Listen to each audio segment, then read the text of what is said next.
A paz do Senhor Jesus. Agora nós vamos entender um pouco aqui sobre bibliologia. Como nós já sabemos, né? Aqui é apenas uma introdução à teologia, tá? E na nossa introdução aqui à bibliologia, nós vamos entender tudo que nós vamos estudar aqui dentro dessa matéria, tá bom? Mas primeiro eu quero ler para você aqui no Evangelho de Jesus, segundo escreveu Mateus, capítulo 24, versículo 35, que fala assim: Passará o céu e a terra, porém as minhas palavras não passarão. E isso é interessante para nós sabermos que tudo que está escrito aqui neste livro sagrado não vai passar. As palavras do Senhor que estão aqui, elas vão se cumprir. Elas estão se cumprindo e vão se cumprir. Porque as palavras do Senhor, ela não passa e ela não falha. Porque esse livro aqui, ele é inerrante. Ele é infalível. Ele é a infalível palavra de Deus, tá bom?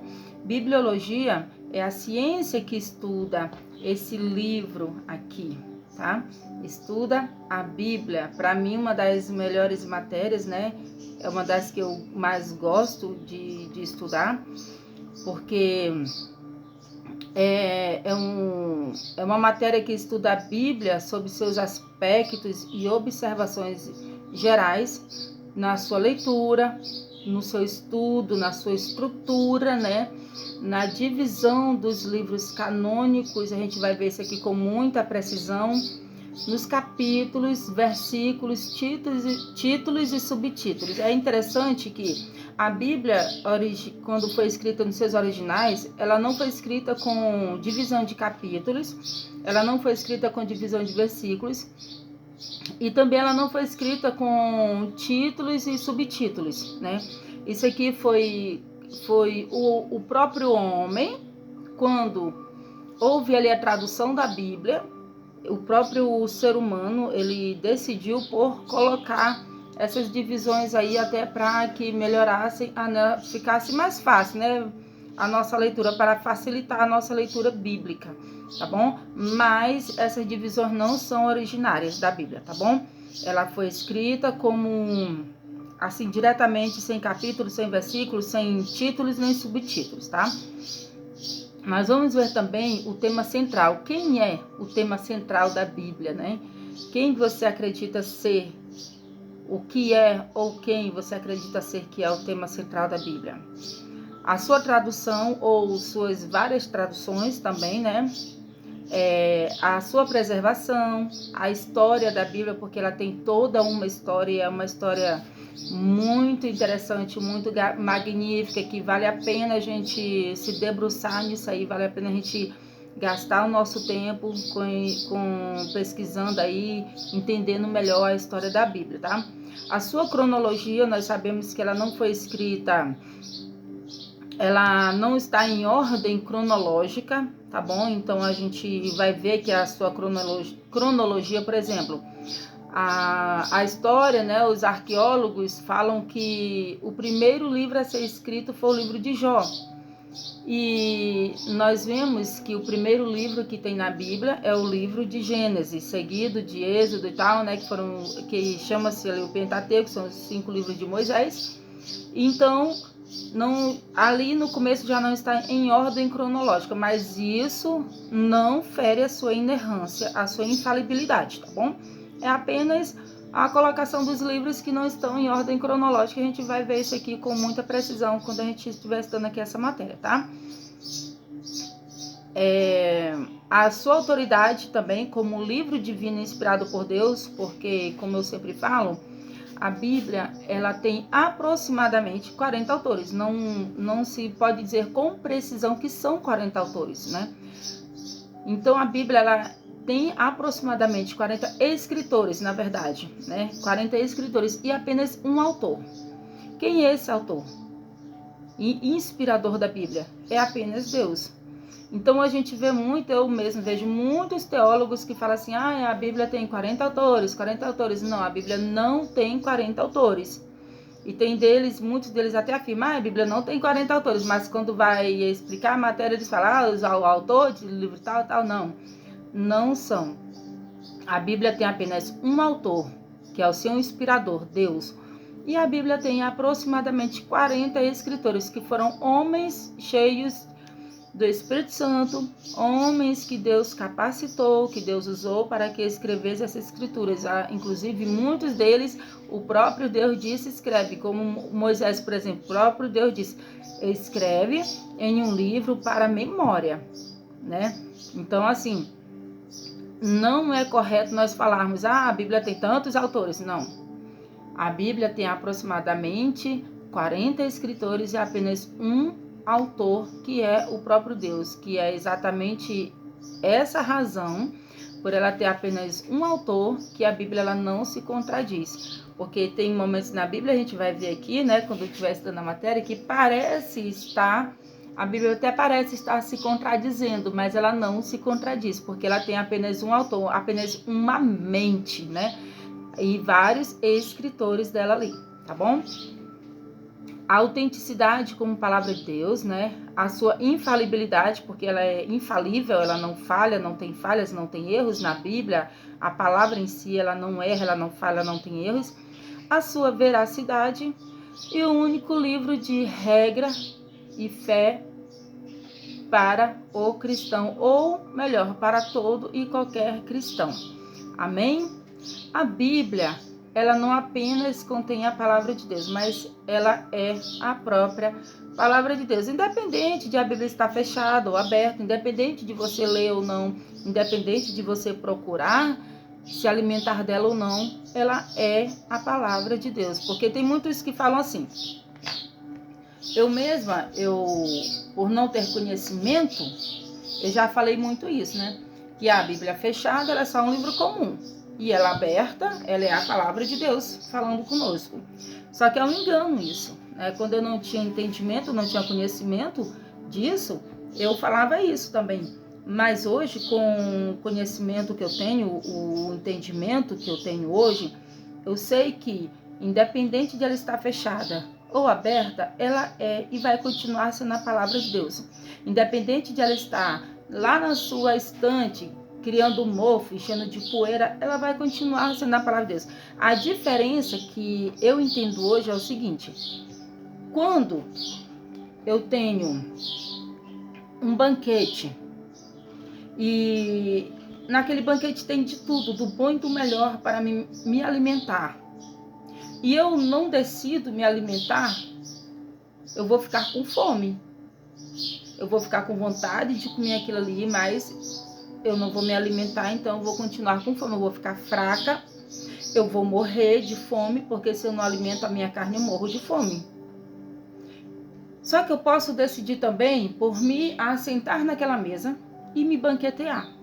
Eu posso decidir por me alimentar daquilo ali. Então, a palavra de Deus, eu vejo ela dessa maneira. Eu posso tanto pegar a palavra de Deus e me sentar, me alimentar dela, examinar ela e me encher da palavra, como posso também optar por fechar ela e guardar e não me alimentar. Só que a minha alma vai estar com fome, a minha alma vai necessitar de uma palavra, a minha alma tem sede e fome de Deus. Mas se eu decidir por não me alimentar dela, espiritualmente, eu vou falecer. Espiritualmente. Então, eu vejo a palavra de Deus exatamente assim. Mas independente de ela estar fechada ou aberta, ela é a palavra de Deus. Amém?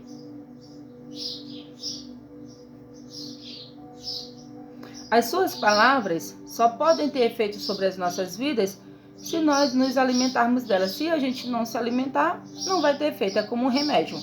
Se você foi ao médico e ele te passou um remédio, você tomou um remédio, aquele remédio vai fazer efeito em você, vai passar a dor, vai curar, você vai ficar bem. Agora, se você opta por não tomar o remédio que o médico te receitou, você vai continuar doente, com fraqueza e tal, sentindo dor, vai continuar da mesma forma que você estava. Então, a palavra de Deus é a mesma coisa. Se eu não como dela, se eu não me alimento dela, ela não vai fazer efeito na minha vida. Ela não vai fazer efeito nenhum em mim. Então, para que ela venha fazer efeito, eu preciso me alimentar dela diariamente, tá bom? A Bíblia Sagrada é o único livro que tem como seu autor e inspirador o próprio Deus. Sem isso, ele é apenas um livro qualquer, né? Como eu falei em um vídeo passado, é como eu pego esse livro aqui, um livro comum mesmo, e ler, porque ele não é inspirado. Outro livro aqui, por exemplo, aqui, de Max Lucado, pronto. Aqui, Na Jornada com Cristo, ele é um livro comum. Ele é um livro que fala sobre Cristo, mas ele é um livro comum, ele não é um livro inspirado por Deus. E a Bíblia, ela é o nosso único livro que nós temos que é inspirado por Deus. Amém? Para termos uma maior compreensão deste livro sagrado chamado Bíblia, temos que entender o funcionamento da palavra do Senhor, dessa Bíblia aqui, desse cânon bíblico.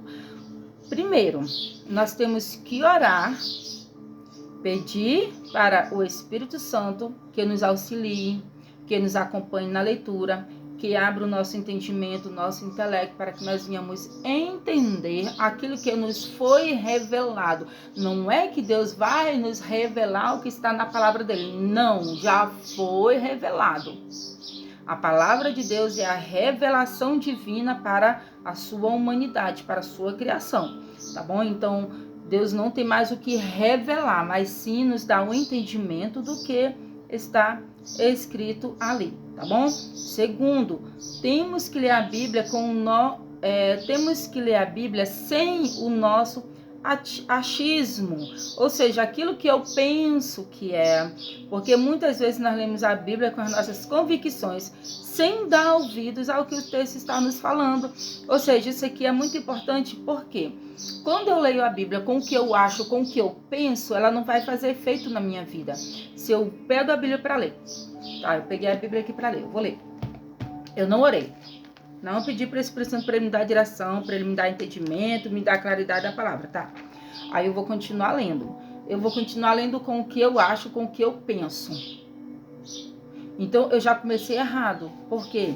A Bíblia, em primeiro lugar, ela não foi escrita para os brasileiros, diretamente para nós. A Bíblia, ela não foi escrita na nossa cultura e muito menos na nossa época. É um livro bem mais antigo do que isso.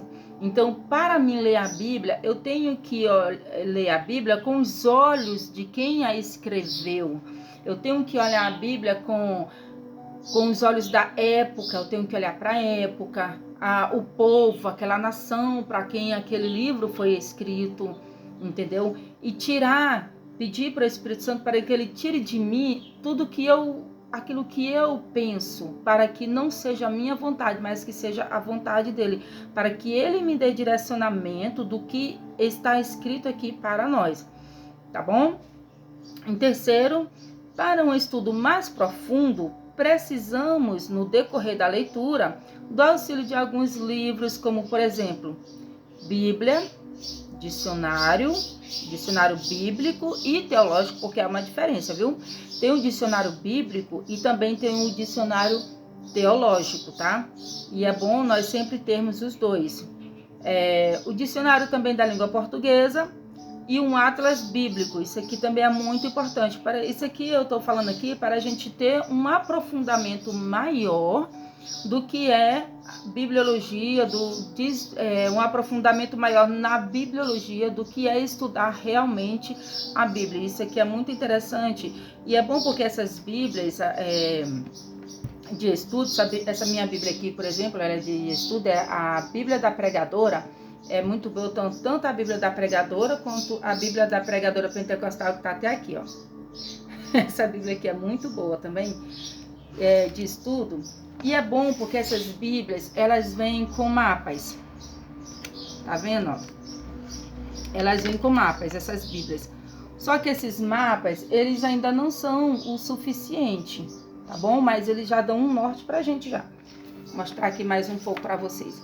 Ele já dá um norte, esses mapas aqui já ajudam bastante mesmo na leitura da Bíblia. A gente vai lendo, principalmente ali as viagens do apóstolo Paulo. Nossa, para a gente pegar esses mapas aqui e ler com mais precisão as viagens, entender o tanto que ele andou, é maravilhoso. Eu tenho também a Bíblia Thompson, que ela dá ela tem com precisão os quilômetros de Jerusalém até as outras cidades. Ela é muito boa, que ela dá tudo isso aí nos mapas, tá? Mas se a gente tiver também um atlas bíblico impresso, é maravilhoso, tá bom? Porque aí a gente tem mais noção do que a gente está estudando ali. É importante também nós termos em mão uma concordância bíblica. Tem várias concordâncias, eu vou mostrar só uma aqui para vocês, que essa aqui é pequena. Essa aqui é uma concordância bíblica, ela é pequena, ó, mas ela é muito boa. Eu tenho uma que o meu pastor me emprestou, que ela é bem grande, depois eu mostro aqui, tá bom? Essa que meu pastor me emprestou, ela é muito grande, ela é ótima. É a mais completa que tem, é essa.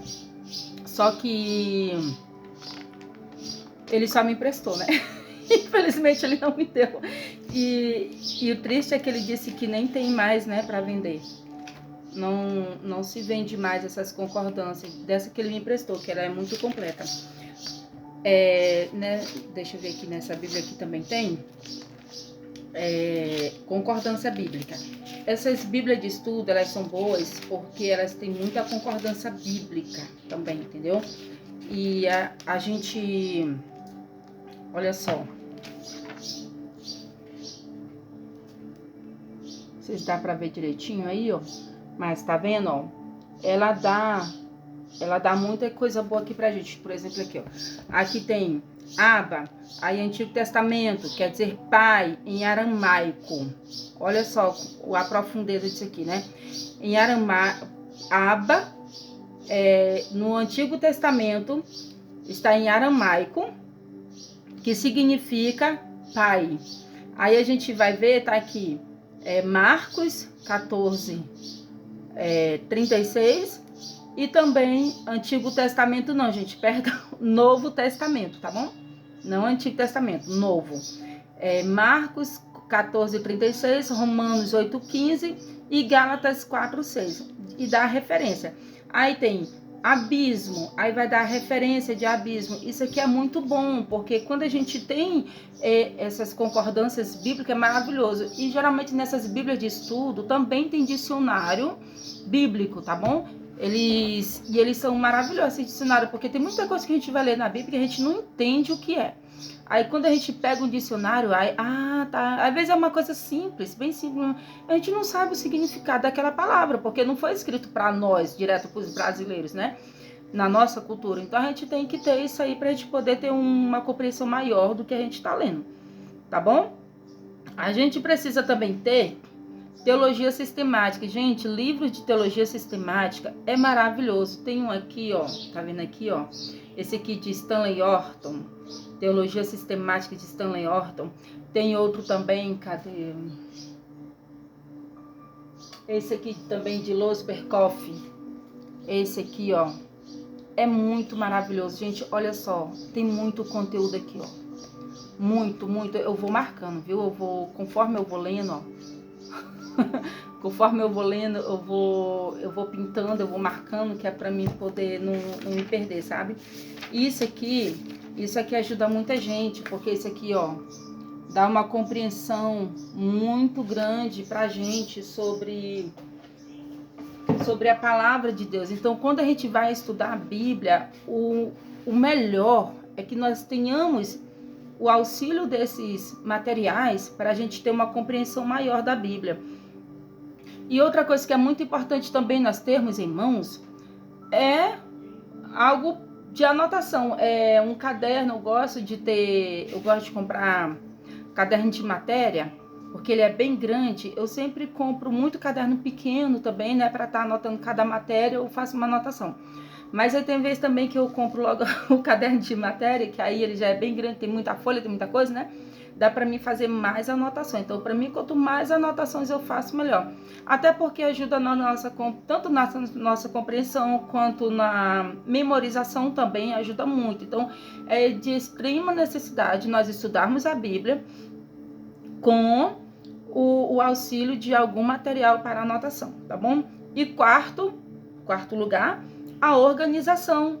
Ter um cantinho de leitura, ter um horário, isso é muito importante, porque Tem gente que vai estudar a Bíblia, aí coloca as Bíblias em cima da cama. Quando pensa que a pessoa tá roncando, dorme. Não tem como. Sem falar que fica mal mal sentada, né? Não senta direito, não fica legal, entendeu? Não fica bom, fica ali muito curvado e você não consegue ler direito. Quando você não se senta bem ereto, é uma das dicas que nós temos para ler a Bíblia, é estarmos assim, bem eretos, sabe? Para melhor compreensão. Você estudar a Bíblia ereto assim, te ajuda mais na memorização e na compreensão do que você está lendo.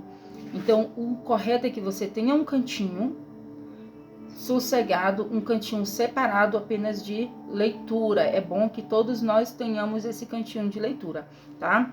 E escolher sempre um horário. Porque quando a gente escolhe um horário, a gente vai criando um hábito. A gente cria aquele hábito, a gente vai... E depois que você acostuma com aquilo ali, fica mais fácil para pegar a Bíblia, para estar lendo, né? Às vezes a pessoa trabalha muito, não tem lá esse tempo todo, então escolhe 1, 2, 3 dias da semana, mas escolhe alguns dias na semana e escolhe ali um horário. E é naquele horário você fica ali só para estudo bíblico.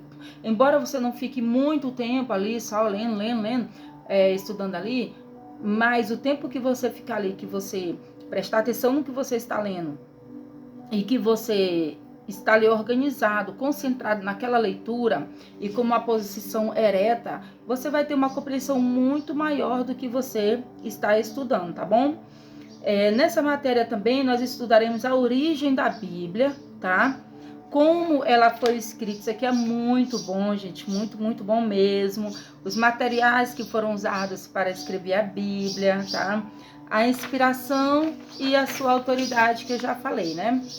A sua inerrância, a canonização, por que a nossa Bíblia tem menos livros que a Igreja Católica e tem mais livros do que a Bíblia dos judeus. Por quê, né? A gente vai ver tudo isso aqui. Por que a nossa Bíblia tem livros que não tem na Bíblia dos judeus e por que não tem livros que tem na Bíblia da Igreja Católica Romana, que a gente vai estudar isso aqui, a canonização, tá?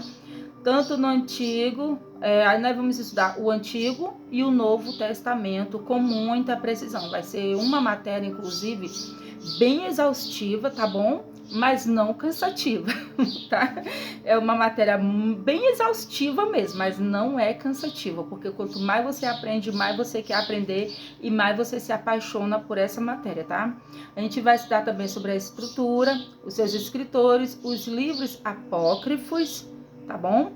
E os unciais e os cursivos, também isso aqui é muito importante, gente. Os códices, os pergaminhos do Mar Morto também, tá bom? Suas várias traduções, a sua cronologia, a sua conservação, tá? As línguas originais, você sabe dizer quais são as línguas originais do qual o Antigo Testamento foi escrito? Você sabe me dizer qual as línguas originais do Novo Testamento também foi escrito? Tá? A gente vê isso tudo aqui em bibliologia. A gente vai ver também teorias da inspiração da Bíblia, tá bom? Que tem isso aí também, tá? Deus, ele é o próprio autor da Bíblia. E o Espírito Santo é o seu intérprete. Olha que coisa linda. Deus, ele é o autor da Bíblia. E o intérprete da Bíblia é o Espírito Santo. É por isso que nós não podemos ler a Bíblia sem pedir um direcionamento para o Espírito Santo, sem pedir para que o Espírito Santo abra nossa mente, o nosso intelecto, para que nós venhamos entender o que está escrito aqui, tá bom? E o tema central, quem é o tema central da Bíblia? Quem é o tema central da Bíblia? Isso é muito bom, gente. Tudo que busca saber de Deus, redenção, conduta cristã, santidade e outros mais, tudo está nesse livro sagrado. Tudo que nós precisamos para ter uma conduta cristã, para vivermos como Cristo viveu, para seguirmos os passos de Cristo e chegarmos ao céu com as nossas mentes, nossas vestes lavadas no sangue do Cordeiro. Tudo isso está dentro deste livro sagrado. Amém? Deus nos revelou em sua palavra tudo o que Deus deseja para a sua criação. Tudo Deus revelou aqui neste livro sagrado. A Bíblia, grave isso aí, anota isso aí, tá bom? A Bíblia, ela é a memória de Deus revelada e manifestada para a sua criação. Isso é muito lindo. Isso é muito lindo. Sem a Bíblia, não existiria teologia. Interessante, né? Tem muita gente que fala assim, vai estudar teologia, você vai ficar louco. Não, gente, vai ficar louco, mas é mais louco por Cristo mesmo. A gente que estuda teologia, a gente fica mais louco, mas é por Cristo. Porque isso aqui não é nada mais, nada menos do que pegar esse livro sagrado e se debruçar e aprender e ler e entender mais e mais do que Deus quer de cada um de nós. Teologia é isso. É estudar esse livro aqui, é estudar essa Bíblia aqui, tá bom? Sem ela não tem teologia, porque não faz sentido, né? A Bíblia ela foi escrita por homens em épocas diferentes, isso aqui é bem interessante, né? A Bíblia ela não se contradiz e ela não foi escrita por homens que se juntaram ali todo mundo e vamos combinar aqui, vamos escrever. Não, ela foi escrita por homens diferentes, em épocas diferentes, em lugares diferentes, né? E sendo a Bíblia um livro singular, ou seja, ela é um livro único, ela não pode ser apenas lida. A Bíblia é um livro para se examinar. É importante termos sempre em mente que diante da Bíblia nós somos eternos aprendizes. A Bíblia, ela não é um livro para a gente pegar e ler. Ficar lendo como um livro comum que eu mostrei agora há pouco para vocês.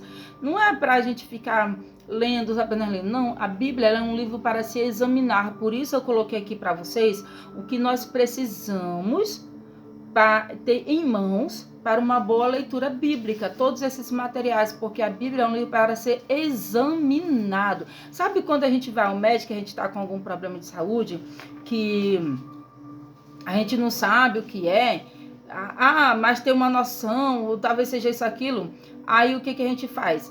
O que o médico faz? Ele nos leva para fazermos exames, não é isso? Ele faz vários exames, da gente vai indo. Então a Bíblia ela é basicamente assim, é examinar a Bíblia em seu todo, o seu conteúdo, para nós termos uma compreensão maior. Por isso a grande importância de termos aqui esses materiais didáticos que eu passei aqui para vocês, que depois em um outro vídeo eu vou fazer um vídeo aqui exclusivo só para a Bíblia, só para dicionários, para isso aí tudo para vocês, né? Eu vou fazer um vídeo aqui só para isso aí, tá bom? E sem esquecer que diante da Bíblia, gente, nós somos eternos aprendizes, eternos alunos, nós nunca, jamais deixamos de aprender. Não tem estudo que limite, não tem estudo, não existe estudos que falem tudo aquilo que a Bíblia tem para nos ensinar, é impossível. Sempre que nós estudamos, independente com quem ou quanto tempo, nós sempre vamos aprender mais. E os estudos da Bíblia, eles não cessam, tá bom?